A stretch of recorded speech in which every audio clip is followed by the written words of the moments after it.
말라기 1장 6절부터 14절입니다.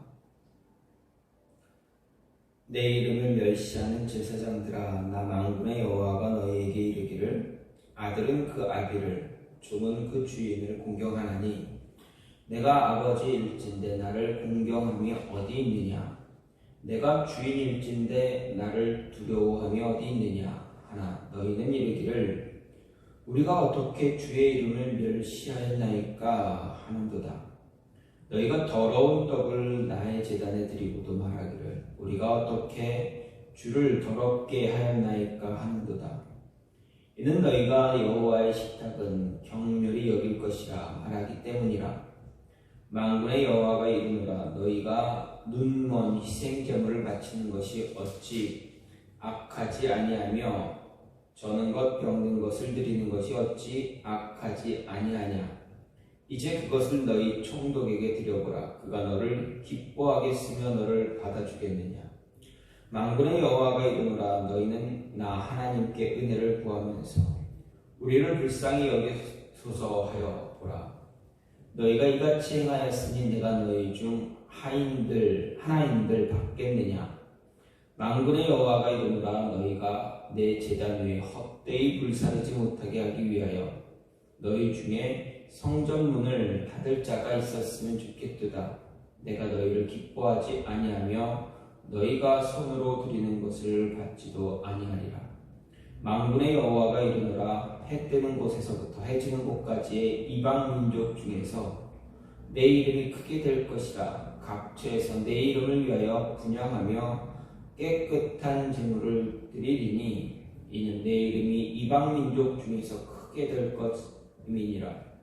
그러나 너희는 말하기를 여호와의 식탁은 더러워졌고 그 위에 있는 과일 곧 먹을 것은 경멸히 여길 것이라 하여 내 이름을 더럽히는도다. 만군의 여호와가 이르노라, 너희가 또 말하기를 이 일이 얼마나 번거로운고 하며 코 웃음치고 훔친 물건과 저는 것 병든 것을 가져왔느니라.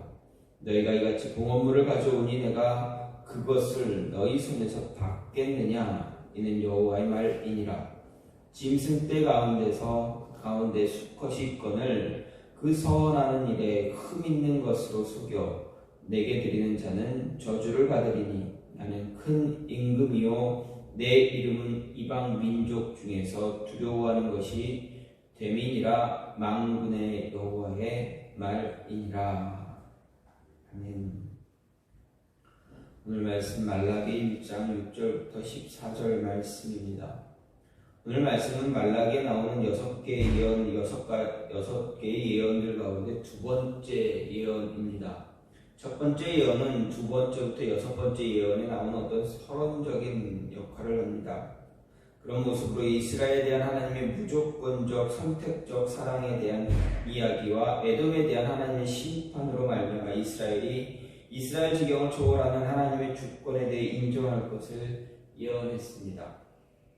그리고 이어지는 두 번째부터 여섯 번째 예언은 이스라엘의 타락에 대한 책망과 심판의 경고입니다.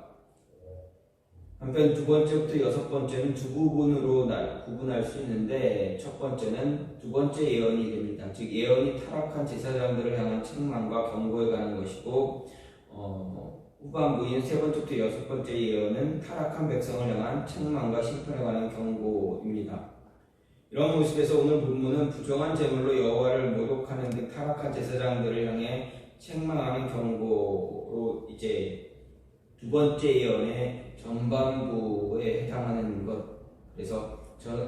것으로 부정한 제물로 하나님을 모독한 제사장들의 범죄를 이야기하고 그들을 향한 저주에 대한 경고가 나타나고 있습니다.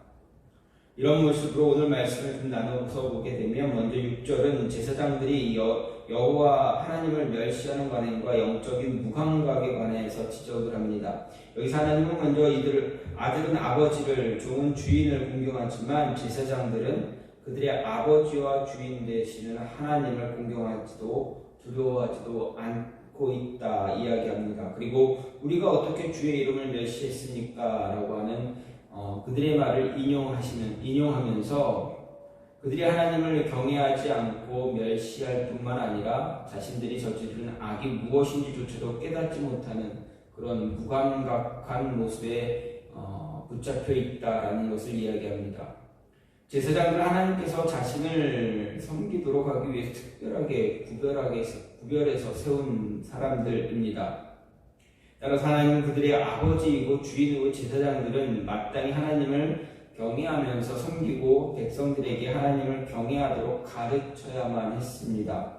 그런데 그들은 하나님을 경외하기커녕 도리어 앞장서서 하나님을 멸시할 뿐만 아니라 자신들이 하나님을 멸시하고 있다는 사실조차도 알지 못하는 그런 영적 무감각에 빠져 있었습니다. 그러니 당시 그들의 지도를 받은 이스라엘 백성들의 영적인 상태가 어떠했는가 우리는 쉽게 생각할 수가 있습니다. 7절부터 9절 말씀은 우리가 어떻게 주의 이름을 멸시했습니까? 라는 제사장들의 반문에 대한 답변 형식으로 그들이 하나님을 멸시한 구체적인 실예를 이야기합니다. 여기서 하나님은 제사장들이 온전치 못한 부정한 제물을 드려서 자신을 모독했다 말합니다. 그리고 그런 제물과 백성들이 드리는 간구 연락하지 않으시겠다 말씀하십니다. 또 10절에서 11절은 자신에게 제사하는 성전을 폐쇄하는 것까지 원하신다라고 말씀하시면서 이스라엘의 가증한 제사에 대한 혐오감을 드러내고 계십니다. 아울러서 여호와의 이름이 만민 중에서 크게 될 것이다 라는 말씀을 통해서 가증한 제사를 드리는 그들로 인해서 여호와의 이름이 훼손되거나 실추되지 않고 도리어 더욱 높이 들림을 받게 될 것이다 예언하십니다. 이것은 하나님께서 자신의 뜻에 부합하는 새로운 백성을 이제 삼으시고 새롭게 백성을 세우시고 새롭고 온전한 예배가 드려질 것이다 라고 예언하는 것을 말합니다. 즉 구속사적으로 새로운 시대 새로운 역사를 하나님께서 주도적으로 여시고 이루실 것이다 라는 이야기입니다. 끝으로 12절부터 14절은 여호와 하나님의 이름을 모독하는 이스라엘의 그런 모습, 형식적인 제사를 거부하는 것이 어째서 정당한 일인가를 이야기합니다. 여기서 한 가지 오늘 말씀에서 한 가지 우리가 생각해야 할 것은 바로 제사장들이 하나님께 온전하지 못한 부정한 제물을 드린 것은 그들의 백성들이 가져온 좋은 제사장들이 백성들이 가져온 좋은 제물을 빼돌리고 대신 부정한 제물로 드리는 것이 아닙니다. 즉 제사장들은 다만 백성들이 부정한 제물을 가져왔는데 그것을 물리치지 않고 그냥 받아들여서 드렸다라는 것입니다. 즉 제사장들이 부정한 제물로 제사를 드리게 된 것은 백성들에게 그 1차적인 책임이 있다 할 수 있습니다. 백성들은 관습에 따라서 제사를 드리기는 했지만 하나님의 사랑에 대한 의심 그리고 신앙적인 회의 그리고 자기 만족만을 구하는 세속적인 그런 인본주의에 사로잡혀서 형식적으로 겨우겨우 제사를 드릴 뿐이었습니다. 따라서 그들은 율법이 정한 온전한 제물을 드리지 않고 흠이 있거나 병들어서 어차피 회개할 것으로 제물을 삼아서 제사장에게 가지고 온 것입니다. 그런데 제사장들은 이런 부정한 제물을 마땅히 물리치고 백성들을 책망해야만 했음에도 불구하고 어떻게 합니까? 그렇지 않고 다 받았다라는 것입니다. 그것은 제사장들 역시 타락했기 때문이라 말할 수 있습니다. 제사장들이 부정한 제물조차 받지 않는다면 백성들이 아예 제사를 드리지 않게 되고 또 그것 때문에 백성들이 드리는 제물로 생계를 이어가야 하는 자신들의 생계가 위협받게 될지도 모른다라는 것 때문에 그렇습니다. 그렇기 때문에 제사장들은 그러한 부정한 제물을 받아 그것으로 제사를 드리고 그것이 관행이 되다 보니 자신들이 하나님을 멸시하는 잘못을 범하는 줄조차도 깨닫지 못했다라는 것입니다.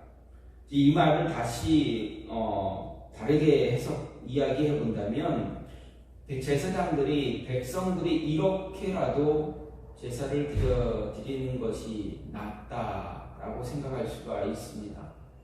만약 이렇게라도 제사를 드리지 않으면 그들은 아예 하나님 앞에서 제사를 드리지 않을 테니 이런 부정한 제물을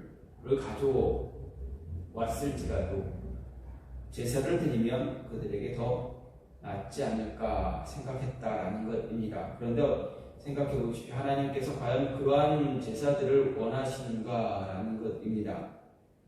어떻게 보면 이렇게라도 제사를 드리면 이게 낫지 않습니까? 라고 하는 그 모습은 그저 자기 합리화에 불과할 뿐이다라는 것을 생각할 수가 있습니다.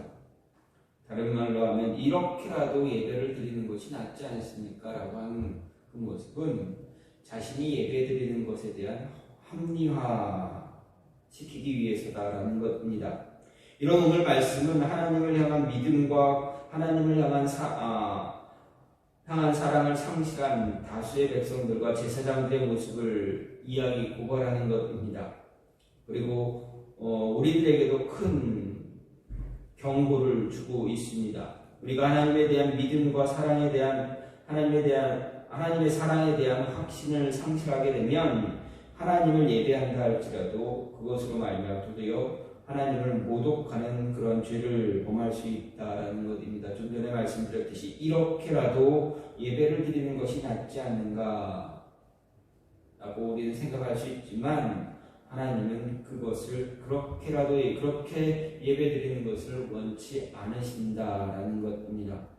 그런 가운데 오늘 말씀을 이스라엘 백성들이 이렇게라도 하나님께 제사 드리는 것 낫지 않습니까? 라는 이 말을 다른 말로 이렇게 오늘 본문에서 다른 말로 표현된 것을 보게 된다면 여호와의 식탁을 경멸하지 않겠다라는 것입니다. 분명 이스라엘 백성들은 여호와의 식탁을 경멸하겠다라는 말은 그들이 입 밖으로 내지는 않았습니다. 그럼에도 불구하고 그들의 마음 속에는 그러한 모습이 있었다. 그러면 그들이 그렇게 마음을 가졌던 이렇게라도 예배를 드리는 건 낫지 않겠느냐, 이렇게라도 제사를 드리는 건 낫지 않겠느냐라고 생각했을 때 그런 모습을 갖지 않으려면 어떻게 해야 되는가? 지금 하나님의 여호와의 식탁을 경멸히 여기지 않으려면 어떻게 해야 되는가? 이렇게라도 제사를 드리는 것보다 더 하나님께서 기뻐하는 제사를 드리기 위해서 어떻게 해야 되는가 생각을 해보면 먼저 구별됨을 가져야 한다. 구별됨이 있어야 한다는 이야기입니다. 6절부터 8절에서 하나님은 제사장들이 하나님을 공경하지도 두려워하지도 않고 멸시했다 지적하고 있습니다. 먼저 6절에서 하나님은 제사장들이 우리가 어떻게 주의 이름을 멸시했습니까? 라고 이렇게 했다고 지적합니다. 이는 제사장들이 지금 하나님을 공경하지 않았다는 책망에 대해서 그것이 부당하다 항변하는 것입니다. 그들이 이렇게 하나님을 공경하지 않았다는 책망에 대해서 항변하는 것은 백성들이 제사장들이 하나님을 위한 제사를 중단하지 않고 지속하고 있었기 때문입니다. 하지만 7절, 8절 말씀을 보면 하나님은 그들이 드리는 제사를 드려 그들이 자신을 공경하지 않고 멸시한 근거로 제시합니다. 제사장들은 하나님께 제사를 드리기는 했지만 그것은 하나님을 공경해서 드린 것이 아닙니다. 그들은 하나님을 공경하거나 두려워하지 않았습니다. 그들이 하나님께 제사를 드린 것은 그들의 직분상 어쩔 수 없이 그렇게 했다라는 것입니다. 그들은 하나님께 아무렇게나 상을 차려주어도 된다 생각했습니다. 결국 그들은 하나님께 좋은 것으로 드리지 않았습니다. 그들은 하나님께 더러운 떡을 드렸습니다. 여기서 더러운 떡이라는 것은 그 자체가 본래 깨끗했지만 더러워진 것을 이야기하는 것이 아니라 본래부터 하나님께 합당하지 않은 제물을 이야기하는 것입니다. 곧 8절에 나오는 눈먼 희생제물, 저는 것, 병든 것, 이런 것이 바로 더러운 떡인 것입니다. 제사장들은 눈이 멀거나 절거나 병들거나 해서 가치 없는 짐승을 잡아 하나님께 제물로 드렸습니다. 하나님의 상 곧 제단은 가치 없는 짐승을 폐기하는 소각장이 되고 말았습니다. 제사장들은 음식을 쓰레기와 같은 음식물 쓰레기와 같은 것을 하나님의 음식이라 드렸고 생활 쓰레기와 같은 것을 하나님께 선물이라 드린 것입니다. 이런 것보다 더 하나님을 모독하는 일이 있을 수 있겠는가 하는 것입니다. 제사장들이 하나님을 공경한다고 내세운 것이 사실은 하나님을 지극히 멸시하고 모독하는 행위가 되는 것입니다. 부모를 공경한다고 하면서 자기들은 최고급 음식 먹고 부모님께 자기 입에는 되는 것조차 싫어하는 그런 음식을 드린다면 그것이 과연 부모를 공경하는 일인가 하는 것입니다. 도리어 멸시하고 모독하는 일이 될 뿐입니다. 말라기 시대의 제사장들의 행위가 바로 하나님께 그렇게 한 것입니다. 그들은 하나님께 희생제물을 드렸지만 실상 희생과 전혀 무가치한 제물들이었습니다. 희생제물은 자기가 귀하게 여기는 것을 포기함으로써 하나님께 대한 자신의 헌신을 드러내는 것이기에 곧 자기를 희생해서 하나님을 섬기는 것이기에 그와 같이 불리는 것입니다. 하지만 당시 제사장들은 하나님께 동물을 바쳐 제물을 드렸지만 진정한 의미의 희생 제물이 아니다라는 것입니다. 이것은 우리에게도 동일합니다. 하나님께 드리는 구별된 모습을 과연 하나님이 진심으로 원하시는 그런 구별됨인가 하는 이야기입니다.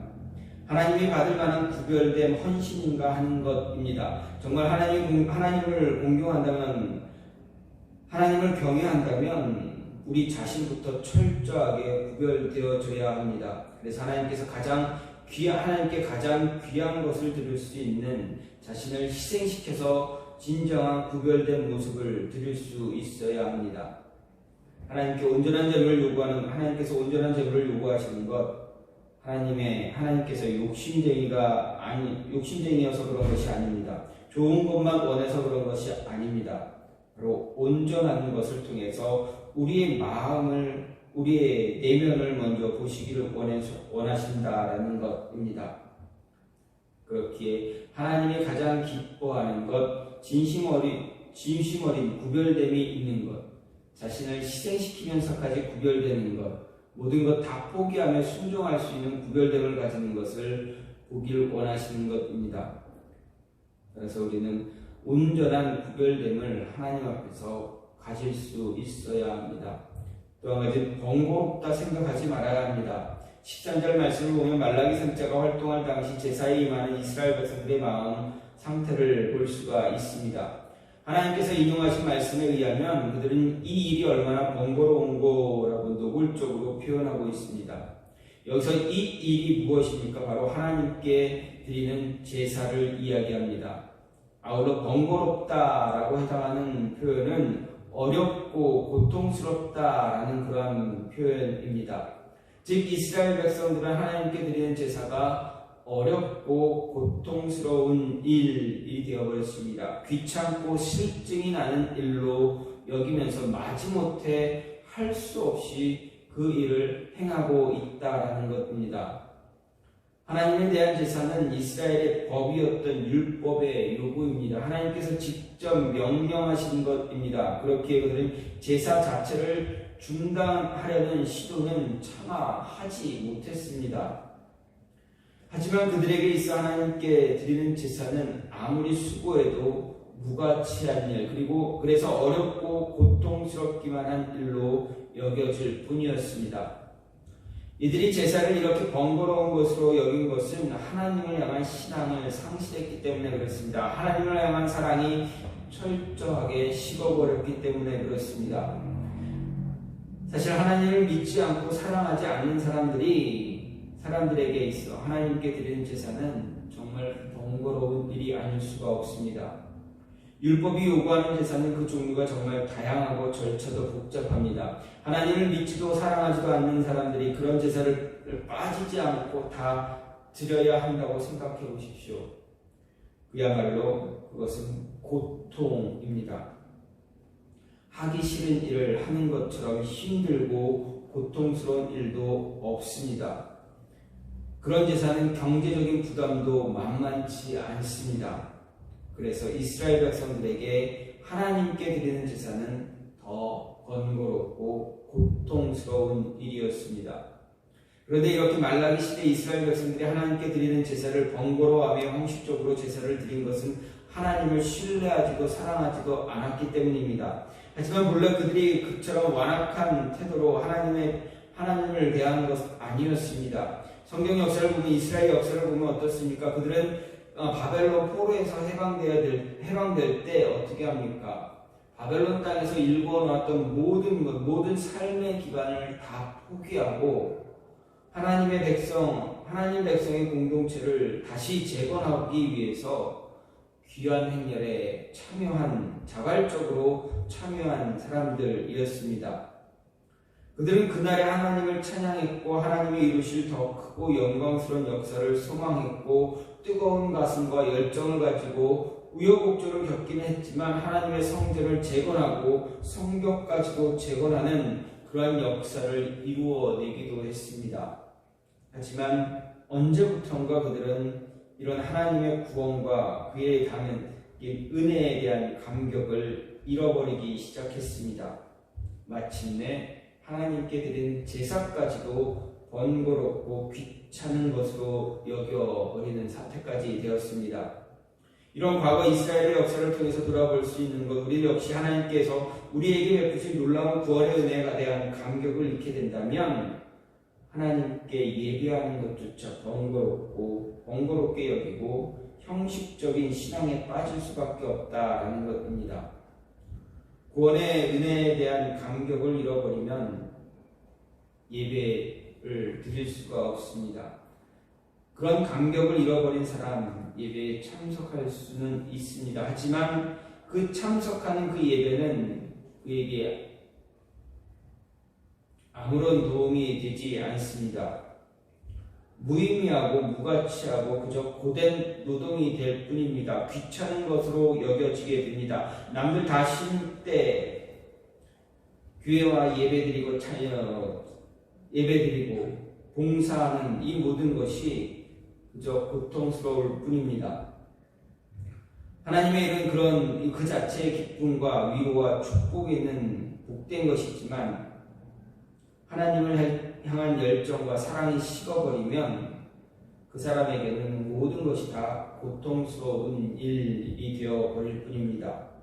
하나님을 향한 내면의 기쁨과 감격, 감사를 잃어버리고 의무감에 젖어 있으면, 의무감에 젖어 타성적인 습관에 젖어 있다면 그리스도의 십자가를 생각해도 또 말씀을 들어도 아무런 감동과 감사가 없다면 말라기 시대에 이스라엘 백성들과 또 그들에게 바른 제사의 모습을 가르쳐야 했던 제사장들의 모습과 별 차이가 없다라는 것입니다.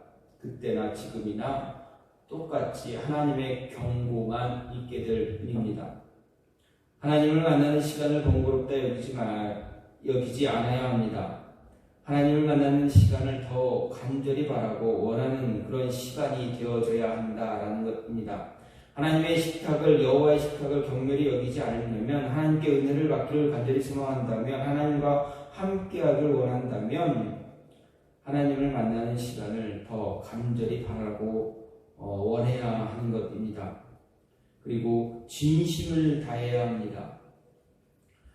11절 말씀에서는 만군의 여호와가 이르노라, 해 뜨는 곳에서부터 해 지는 곳까지의 이방 민족 중에서 내 이름이 크게 될 것이라. 각처에서 내 이름을 위해 분향하며 깨끗한 제물을 드리리니 이는 내 이름이 이방 민족 중에서 크게 될 것이다 라고 이야기합니다. 이것은 하나님의 백성인 이스라엘과 하나님을 섬기기 위해 구별된 제사장들에 의해서 하나님의 이름이 멸시와 모독을 받았음을 다시 한번 상기시켜주며, 장차 하나님께서 이루시는 은혜로운 역사로 말미암아 하나님의 이름이 모든 이방 민족들 가운데서 더 크게 되고 영광을 받으실 것이다 라고 이야기하고 있는 것입니다. 하나님이 이스라엘 택한 것 단지 그들을 통해서 영광을 얻기 위한 것이 아니었습니다. 단지 그들을 구원해 주기 위한 것이 아니었습니다. 하나님이 이스라엘을 택하시고 그들에게 구원의 은혜를 허락하신 것은 그들을 통해서 하나님께서 영광 받기 위해서였다라는 것입니다. 하나님이 이스라엘 그 작고 볼품없는 이스라엘 그 민족을 택하심으로 인해서 그 이스라엘 민족을 통해서 이루시는 모든 역사들을 통해서 그들을 바라보는 이방 백성들, 이방 민족들이 하나님의 위대함을 찬양하게 하기 위해서였다라는 것입니다. 즉 이스라엘 민족을 온 세상의 제사장 나라로 삼으시고 그 모습을 통해서 그들의 삶을 통해서 그들이 하나님 앞에 온전히 제사드리고 하나님을 온전히 섬기고 경외하는 그 모습을 통해서 이방 민족들조차도 하나님을 경외하고 하나님께 온전히 제사드리고 예배드리는 그 모습을 갖게 하기 위해서였습니다. 하나님을 믿는 저 사람들, 하나님께 제사하는 저 이스라엘 백성들, 저들이 하나님께 저렇게 하니 하나님이 저들을 저렇게 은혜를 주시고 저들을 귀하게 쓰시고 저들에게 저들이 온 세상에 끼치는 영향이 정말 크다, 엄청나다. 우리도 저들이 믿는 하나님을 바라보아야 되겠다라는 그러한 모습을 갖게 하기 위해서였다라는 것입니다. 제사장들의 모습이 무엇입니까? 이스라엘 민족에서 제사장들은 이스라엘 백성들에게 그러한 모습을 보여주어야 했습니다. 하나님을 향한 바른 제사의 모습, 하나님을 향한 바른 신앙의 모습, 그들의 삶에서 온전히 드러내 주어야 했습니다. 그래야 백성들이 제사장들의 삶을 보고 그들의 모든 생활을 보고 하나님을 바라보며 하나님께 자신들의 삶도 자신들의 생활도 그렇게 동일한 모습으로 만들어 갈 수가 있기 때문에 그랬습니다. 그런데 제사장들은 어땠습니까? 그런 모습을 갖지 못했습니다. 하나님을 향한 진심이 부족했기에 하나님을 향한 열정과 사랑이 없었기에 그런 모습 갖지 못했습니다. 이스라엘 민족, 이스라엘 백성, 이스라엘이라는 그 나라 역시 마찬가지였습니다. 이방 민족을 향한 제사장 나라의 역할을 감당해야 되는데 하나님을 향한 신앙이 쇠퇴하고 타락했기에 그들은 그런 모습을 갖지 못했습니다. 그렇기에 하나님께서 그들을 향해서 경고하고 계시는 것입니다. 진심을 다하지 않으면 하나님을 향한 열정, 사랑, 그 모습에 진심을 담지 않으면 하나님은 그들을 통해서 영광을 얻으시는 것이 아니라 오히려 그들을 내치고 이방 민족들을 통해서 더 큰 영광을 받으시겠다라고 말씀하고 있는 것입니다. 오늘 말라기 선지자는 이스라엘 백성들과 제사장들에게 분명하게 이야기합니다. 너희가 여호와의 식탁을 더럽혔다, 경멸히 여겼다.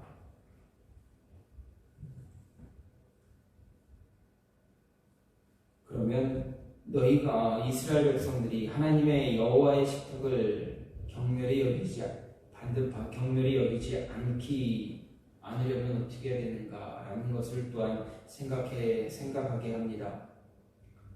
하나님의 식탁을 하나님을 경멸히 여기지 않으려면 어떻게 해야 됩니까? 철저하게 구별된 모습이 있어야 합니다. 우리 안에 구별되는 모습, 하나님을 향한 열정과 사랑, 그 열정과 사랑이 진심을 다해 구별되어져야 합니다. 그리고 하나님께 드려지는 제사, 하나님께 드려지는 예배, 하나님과 만나는 그 순간, 그 시간, 하나님과 교제하려고 하는 그 모습들 번거롭다 생각하지 말아야 합니다. 하나님을 향한 열정과 사랑이 없어지기 시작한다면 구별된 모습도 없어지게 되고 모든 것이 하나님과 만나는 하나님께서 원하시는 모든 것들이 다 번거로워질 뿐입니다. 고통스럽고 힘들고 어려워질 뿐입니다. 귀찮아질 뿐입니다. 하나님은 그 모습을 원하지 않으신다 라고 말씀하고 계십니다. 그 모습을 갖지 않으면 다시금 하나님께서 이스라엘 백성들에게 그리고 우리에게 하나님의 은혜가 풍성하게 임할 것이다 말씀하고 계십니다. 하나님의 은혜를 풍성히 누릴 수 있는 저와 여러분이 되기를 간절히 소망합니다. 여호와의 식탁을 경멸히 여기거나 더럽히는 그러한 모습 갖지 않기를 간절히 소망합니다. 진심을 다해 구별된 모습 갖고 번거롭다 생각하지 않는 그러한 모습으로 하나님께 저와 모든 삶을 모든 시간을 드릴 수 있는 저와 여러분의 모습이 되기를 간절히 소망합니다. 이 시간 같이 기도하기를 원하는 것, 하나님, 우리로 하여금 하나님의 은혜